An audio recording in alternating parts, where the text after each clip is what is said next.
제15장. 그러므로 또한 내가 너희에게 가리 하던 것이 여러 번 막혔더니 이제는 이 지방에 일할 곳이 없고 또 여러 해 전부터 언제든지 서바나로 갈 때에 너희에게 가기를 바라고 있었으니 이는 지나가는 길에 너희를 보고 먼저 너희와 사귐으로 얼마간 기쁨을 가진 후에 너희가 그리로 보내주기를 바랍니다. 그러나 이제는 내가 성도를 섬기는 일로 예루살렘에 가노니 이는 마게도냐와 아가야 사람들이 예루살렘 성도 중 가난한 자들을 위하여 기쁘게 얼마를 연보하였습니다. 저희가 기뻐서 하였거니와 또한 저희는 그들에게 빚진 자니 만일 이방인들이 그들의 영적인 것을 나누어 가졌으면 육적인 것으로 그들을 섬기는 것이 마땅하니라. 그러므로 내가 이 일을 마치고 이 열매를 그들에게 확증한 후에 너희에게 들렀다가 서바나로 가리라. 내가 너희에게 나아갈 때 그리스도의 충만한 복을 가지고 갈 줄을 아노라. 형제들아, 내가 우리 주 예수 그리스도와 성령의 사랑으로 말미암아 너희를 권하노니 너희 기도에 나와 힘을 같이하여 나를 위하여 하나님께 빌어 나로 유대에서 순종하지 아니하는 자들로부터 건짐을 받게 하고 또 예루살렘에 대하여 내가 섬기는 일을 성도들이 받을 만하게 하고 나로 하나님의 뜻을 따라 기쁨으로 너희에게 나아가 너희와 함께 편히 쉬게 하라. 평강의 하나님께서 너희 모든 사람과 함께 계실지어다. 아멘. 할렐루야. 사랑하는 열린문교회 성도 여러분, 지난밤도 주님 주신 은혜와 평강 가운데 단잠 주무셨습니까? 아침을 깨우는 말씀, 수요일 이 아침에 주님께서 저와 여러분에게 주시는 말씀은 로마서 15장 22절로 33절까지의 말씀입니다. 오늘도 주시는 살아계신 하나님의 말씀을 통하여 저와 여러분의 삶 가운데 선명한 성경적 기준이 세워지길 원하고 또한 그 세워진 기준대로 오늘도 허락하신 하루의 삶을 살아내심으로 하나님께는 영광이요 저와 여러분의 인생 가운데 가장 복되고 귀한 오늘이 되기를 바랍니다. 오늘 이 본문에는 이 바울이 스스로 장차 어떻게 선교 이 여행을 하게 될 것인지에 대한 그 계획들과 그 상세들을 밝히고 있는데요. 말 그대로 오늘 본문에는 이 마게도냐와 아가야 사람들이 이 예루살렘 성도들 중에 이제 가난한 이들이 있는 것을 알고 그들을 위해 연보, 즉 헌금을 하게 되는데요. 사도 바울은 그 연보와 구제 헌금을 가지고 이 예루살렘에 들려서 그들과 함께 그것을 나눈 이후에 이 로마 교회로 가서 이제는 로마 교회의 파송을 받아서 이 오늘 본문에 나오는 서바나 지역, 즉 스페인으로 선교 여행을 떠나고자 하는 그 계획의 일정들을 소상히 밝히고 있습니다. 사도 바울이 이와 같이 구체적으로 이와 같은 사역의 방향성이라든가 선교 계획들을 이 밝히는 이유가 무엇일까요? 그것은 당연하게 그들에게 중보기도를 요청하기 위함이었고 그 중보기도를 요청함이라 함은 그의 선교 사역에 그 교회로 하여금 함께 동참하게 하기 위함이었다라는 것을 우리는 알 수 있고 오늘 본문은 그것을 이야기하고 있는 것입니다. 여러분, 그 선교사라는 이들에 대한 여러분의 인식과 그리고 그들을 향한 어떤 입장이 어떤 것입니까? 많은 이들이 전통적으로 이 선교사라는 이들을 존경해 오고 그들을 우러러 보면서 사실은 그들이 어떻게 보면 오지나 이 복음의 불모지를 향하여 자신의 삶을 포기하고 나가는 것을 보면서 우리는 동경심과 경외심 내지는 존경하는 마음을 갖고 있었습니다. 그러나 성경에서는 단순히 이 선교사라는 이 직분, 이 사명을 어떤 누군가에게만 국한되어 있고 누군가에게만 주어진 사명으로 우리들에게 가르치고 있지 않다라는 것을 우리는 많이 인식하지 못하는 것 같습니다. 즉 우리가 그렇게 동경하고 존경하는 그 선교사의 이 사명은 단순히 이 어떤 지역으로 나아가 복음을 전하는 이들뿐만 아니라 우리 예수 믿는 모든 그리스도인들에게도 공통적으로 주어진 사명이라는 것을 우리는 인식할 수 있어야 한다라는 것입니다. 그렇기 때문에 그 이후에 생겨난 개념이 무엇입니까? 나가는 선교사, 보내는 선교사라는 개념이 생겨나게 된 것이죠. 즉 우리가 여러 가지 삶의 상황이나 정황으로 인하여 실질적으로 그 지역에 나가서 복음을 전하지는 못한다 할지라도 우리는 그곳을 향하여 나아가는 선교사를 위해서 때로는 이 재정적인 지원, 그리고 때로는 이 중보 기도를 통해서 그 사역에 함께 동역하고 동참한다라는 개념으로 생겨진 것이 바로 보내는 선교사라는 개념입니다. 그렇기 때문에 우리가 보냄을 받았든 그리고 이 보내는 자들이든 모두가 이 선교사의 사명을 가지고 있다라는 것을 우리는 알고 있어야 하는 것인데요. 그렇기 때문에 우리는 어떠한 모양에서든지 바로 이 선교 사역, 이 복음 전함의 사역에 동참할 수 있어야 한다라는 것입니다. 그렇기 때문에 오늘 말씀을 통해서 먼저 우리들에게 주지시키고 인식시키고자 하는 것이 무엇이냐면, 선교사라는 그 직분은 어떤 누군가에게만 제한되어 주어진 사명이 아니라 우리 모두가 선교사로서 그 사명을 감당하고 동참할 수 있어야 한다라는 것입니다. 오늘 25절부터 말씀을 보면, 그러나 이제는 내가 성도를 섬기는 일로 예루살렘에 가노니, 여기서 이제 본인이 직접 보냄을 받은 선교사로서 나아가는 그의 사도 바울의 모습을 그대로 표현하고 있는 것입니다. 그리고 26절에 이어니요, 이는 마게도냐와 아가야 사람들이 예루살렘 성도 중 가난한 자들을 위하여 기쁘게 얼마를 연보하였음이라.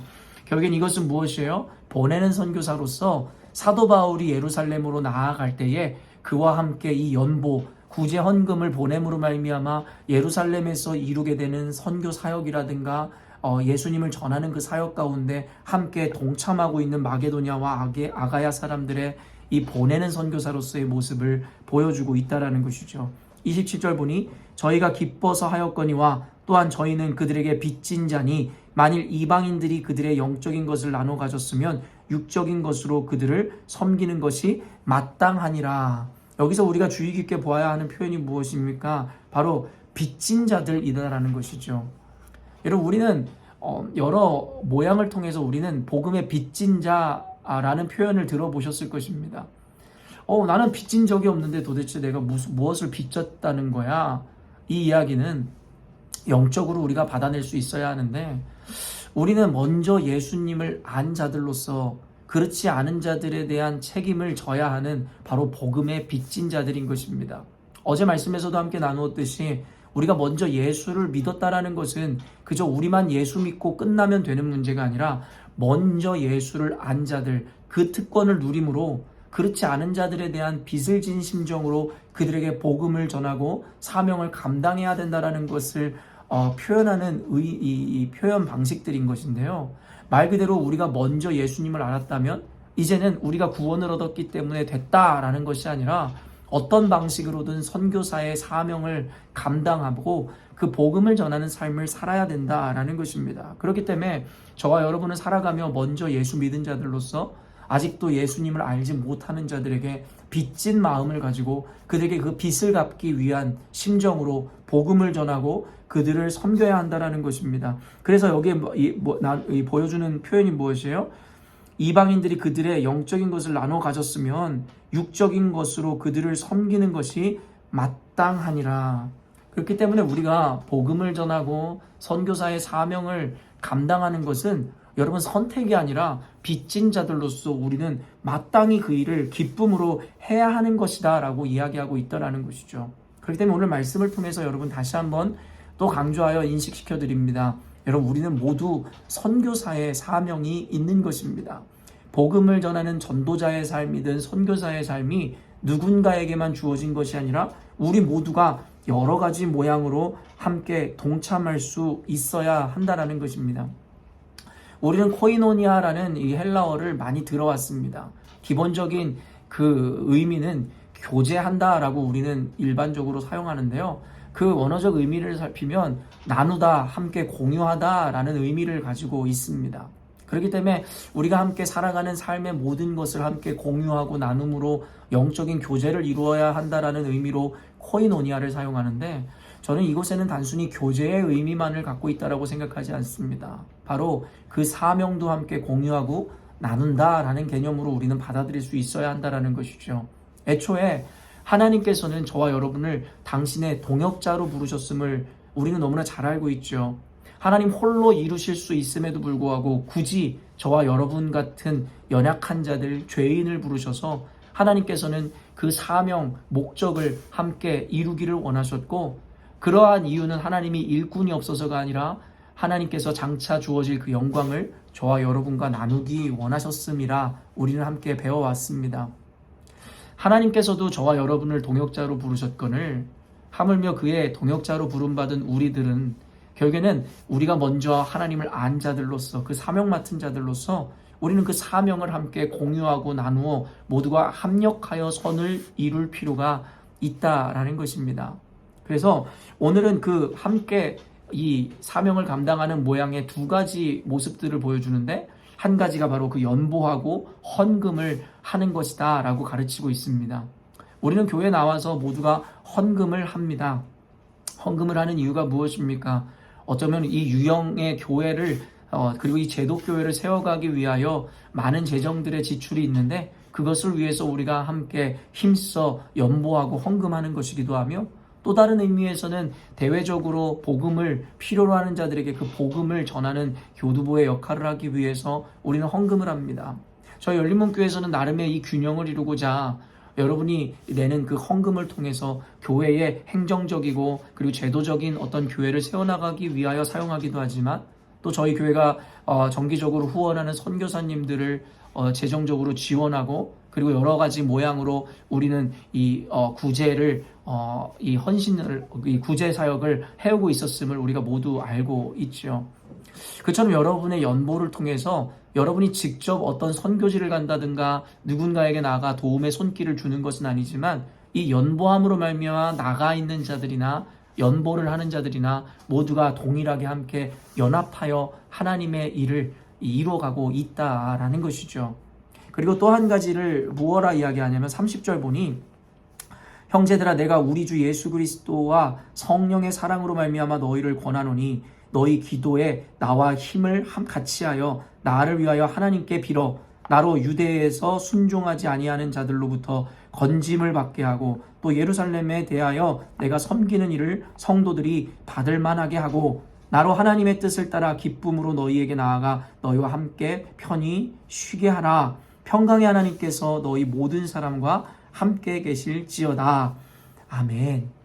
사랑하는 성도 여러분, 사도 바울은 이와 같은 사역을 앞두고 함께 중보기도할 것을 요청합니다. 방금 전에 이야기했던 것처럼 연보함으로, 헌금을 함으로 함께 우리가 선교나 사명에 동참하는 것도 있지만, 더 중요한 것이다라 할 수 있는 것이 바로 같은 마음으로 여러분 힘을 같이하여 중보하고 기도하는 것입니다. 사랑하는 성도 여러분, 우리가 동역하는 여러 모양 가운데 우리의 중보기도는 얼마나 강력한 힘을 가지고 있는지 우리가 모두 알고 있습니다. 근데 여기서 중요한 것은 무엇이냐면, 중보기도를 하되 힘을 같이 해야 된다라는 거예요. 사도 바울도 분명히 이야기하지만 너희 기도에 나와 힘을 같이 하여. 여러분, 동상이몽이라는 이 뜻을 우리는 너무나 사자성을 알고 있죠. 같은 침상에 누워서 다른 꿈을 꾼다는 것이에요. 여러분, 이처럼 불행한 모습이 어디 있겠습니까? 몸은 같이 있는데 마음이 분리가 되어 있다라는 것이죠. 여러분, 교회들에서 여러 가지 중보 기도를 하는 이들이 많은 오류를 범했던 것을 저는 지난 세월을 통해 많이 보아왔습니다. 같은 교회를 섬기고 있으면서도 교회의 방향성과 질서와는 전혀 무관한 기도, 자신들의 의나 자신들의 생각과 기준에 그리고 집착에 빠져 교회의 방향성과 전혀 다른 기도를 하는 무리와 집단들을 너무나 많이 보아왔습니다. 성경에서는 하나님께서 뜻과 힘을 같이하여 동역하는 것이 가장 중요한 가치라고 이야기하였습니다. 단순히 중보 기도를 하는 것이 중요한 것이 아니라, 같은 교회에 몸을 담고 있는 것이 중요한 것이 아니라, 같이 마음을 다하고 힘을 다하여 서로를 위해서 중보하고 서로를 위해서 돕는 손길을 베풀지 못한다면 결국에 그것은 건강한 교회, 온전한 그리스도인이라 할 수 없는 것입니다. 예를 들어 우리가 선교사를 파송해 놓고 결국에 선교사가 그 사역지에서 행하는 일들과는 전혀 반대되어지는 모양과 방향으로 우리가 기도를 하고 그들에게 우리가 권면하고 있다면, 사실 그것은 굉장히 그 사역을 돕는 모습이 아니라 도리어 방해하는 모습일 수 있다는 것이죠. 교회에서 하나님께서 목회자들을 세우시고 사역자들을 세우시고 리더들을 세우셨습니다. 하나님께서는 이 리더십을 중심으로 교회의 사역과 방향성들을 정해가고 있죠.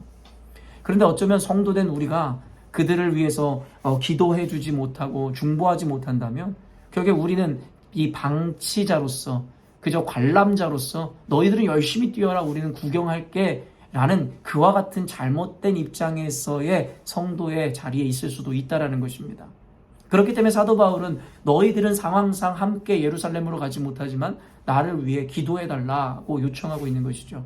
근데 이 기도로 동참하는 데 있어서 더 중요한 가치를 이야기하는 것이 마음과 힘을 같이 해달라는 것입니다. 각자 의와 자신들의 착각에 빠져서 다른 것을 위해서 마음에 품고 기도하는 것이 아니라 리더십이 사명자가 가는 그 길을 위해 함께 뜻과 마음을 다하여 기도해달라고 요청하고 있다라는 것입니다. 그래서 이 사도 바울은 뭐라고 이야기합니까? 자신이 필드에 나가서 때로는 이 자신들의 대적들로부터 이 건짐을 얻을 수 있도록 너희들이 기도해주고 내가 이 섬기는 일을 성도들이 받을만하게 해달라고 어떻게 보면 자신들을 위협하는 존재들이나 자기가 섬겨야 하는 대상들을 온전히 섬길 수 있고 그리고 그 위험에서 건짐을 받을 수 있도록 자신을 위해 기도해달라고 요청하고 있다라는 것이에요. 그러면서 나로 하나님의 뜻을 따라 기쁨으로 너에게 나아가 너희와 함께 편히 쉬게 하라 라는 이야기를 하고 있다라는 것이죠. 예루살렘에 나아가서 구제를 하고 서바나 스페인 지역으로 와서 복음을 전하는데 어떻게 쉴 수가 있겠습니까? 그러나 사도 바울이 이야기하는 것은 무엇이에요? 적어도 육신은 고되고 힘들지라도 너희들의 마음이 함께하고 기도함으로 내 마음의 평안을 얻을 수 있게 하라 라고 요청하고 있다라는 것이죠. 그리고 이 너희들과 함께 마음을 연합하여 하나님께서 주시는 위로를 경험할 수 있게 해달라고 그 기도를 요청하고 있다라는 것입니다. 사랑하는 성도 여러분, 성경에서 가장 중요한 가치를 이야기하는 것이 무엇입니까? 나의 기준을 내려놓고 나의 의를 내려놓는 것, 나를 부인하고 예수의 십자가를 붙잡는 것이다라고 가장 중요한 제자로서 핵심 가치를 설명하죠. 그리고 그것을 이뤄내는 방편으로 바로 연합과 동역을 이야기합니다. 한 국가나 어떤 조직이 하나가 되고 연합하기 위해서는 각자가 가지고 있는 옳음이라는 것, 스스로 갖고 있는 기준과 의의를 내려놓지 못하면 결국엔 그 집단은 하나 되지 못하고 사분오열될 수밖에 없음을 우린 너무나 잘 알고 있죠. 하나님께서 우리 열린문교회 가운데 이 위대한 사명과 그리고 우리들에게 이 목표를 주셨습니다. 그리고 그 일을 이루기 위해서 사실은 우리가 가야 할 길은 쉽지 않죠. 수많은 무리들이 거짓을 이야기하고 그리고 마귀들은 끊임없이 우는 사자와 같이 입을 벌려 우리 교회를, 우리 선한 길을 걷는 그리스도인들과 동역자들을 집어삼키려고 할 것입니다. 그렇기 때문에 필수적으로 우리는 그 사명의 길에 방관자가 되는 것이 아니라 함께 힘을 합쳐 이 길을 걸어가야 될 것이고 그 어려움을 능히 이겨낼 수 있어야 하는 것이죠. 그때 우리는 앞서가는 이 사역자들이나 리더십들을 위해서 뒤에서 후원하고 기도로 함께 동참하여 보냄을 받은 자들이나 보내는 자들이나 모두가 연합하여 하나님의 그 사명을 이룰 수 있도록 함께 동참하고 동역할 수 있어야 한다는 것입니다. 오늘 말씀을 듣고 여러분의 마음이 어디를 향하고 있는지, 무엇을 향하고 있는지 하나님의 말씀에 비추어 스스로를 점검해 보았으면 좋겠습니다. 여전히도 자신의 의에, 자신들의 이 한계에 갇혀서 결국엔 교회의 방향성들과 함께 나가야 하는 곳에 동참하지 못하고 홀로 영적인 사각지대에 놓여서 고립되고 외로움을 느끼고 스스로 어쩌면 적응하지 못하는 삶을 살아가고 있지 않은지에 대해서 우리는 점검할 수 있어야 한다는 것입니다. 오늘 말씀을 통해서 귀 있는 자는 들을 것이며 하나님 말씀을 통하여 온전히 자신의 삶에 적용함으로 하나님의 이 사명을 모두가 하나 되어 온전히 이루어낼 수 있었으면 좋겠습니다. 오늘 말씀을 통해서 여러분에게 주시는 선명한 성령의 음성 가운데 온전히 겸손함으로 반응하시는 여러분 되었으면 좋겠습니다. 함께 기도하겠습니다. 사랑하는 하나님 감사합니다. 오늘도 주의 말씀을 통하여 우리에게 듣게 하시는 말씀, 우리로 하여금 순종케 하시게 하는 그 은혜들을 허락하신 줄로 믿습니다. 하나님 우리로 하여금 우리의 의의를 꺾게 하시고 우리의 기준을 그리고 우리의 생각을 내려놓고 오직 말씀 앞에 겸손함으로 반응할 수 있게 하여 주옵소서. 하나님께서 우리 모두를 이 동역자로 부르셨음을 믿습니다. 우리가 그동안 방관자의 자리에 있었다면 하나님 그것이 아니라 보냄을 받는 자나 그리고 보내는 자들이나 모두가 연합하고 하나 되어 하나님께 온전히 영광 돌리는 우리가 될 수 있도록 인도하여 주옵소서. 그때 합력하여 선을 이루시는 주님께서 우리의 모든 헌신과 수고를 통하여 역사하심으로 주님 이루실 그 일들을 반드시 분명히 이루실 줄로 믿습니다. 하나님 아버지, 우리 열린문교회 공동체가 한마음 한뜻으로 섬기고 한마음 한뜻으로 서로를 대하며 기도할 수 있는 공동체 되게 하여 주옵소서. 그로 말미암아 하나님께는 영광이요 우리 교회에 속한 모든 이들이 함께 기뻐하며 주의 길을 함께 걸어갈 수 있도록 주님 축복하여 주옵소서. 감사드리며 거룩하신 예수님의 이름으로 기도합니다. 아멘. 사랑하는 열린문교회 성도 여러분, 오늘도 주님께서 주시는 가장 복되고 귀한 하루를 우리가 맞이하게 되었습니다. 오늘도 말씀에 비추어 한 점 부끄러움 없이 담대히 주님 앞에 살아가시는 저와 여러분이 되었으면 좋겠습니다. 아침을 깨우는 말씀은 내일 아침에 또 만나도록 하겠습니다.